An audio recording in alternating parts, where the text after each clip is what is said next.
So in this video, I'm making a table from recycled skateboards. So the first thing we need to do is take all the grip tape from the skateboards, and then we need to prep them and glue them together. After we have a block of skateboards that have been glued together, we can start the milling process over at the joiner and then the bandsaw. From there, we make little veneers and we glue them to our table core. Once we have our table core glued up, we resize it and flatten it over at the drum sander, and then we begin working on the border. And what we do for the border when we require a recycled skateboard border is we cut these little chunks and we put them in a mold, and then we stabilize all of them using Total Boat epoxy.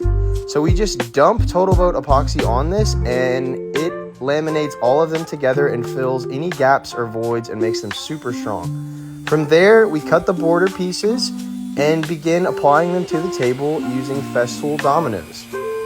After we have all the border pieces cut and all the floating tenons installed, we glue and clamp up, and then we begin working on the legs.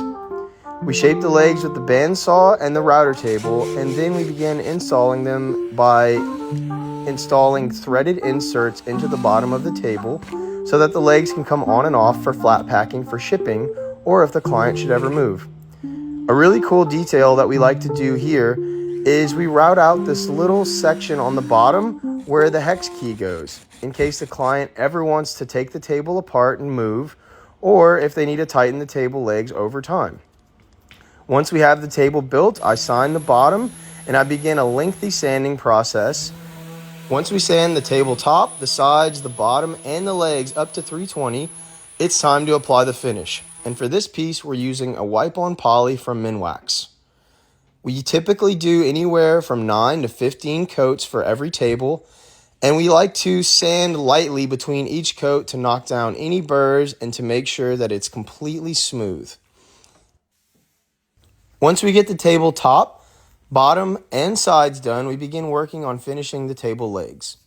Once we have the table legs finished, then this is a done piece. And then it's time for product shots.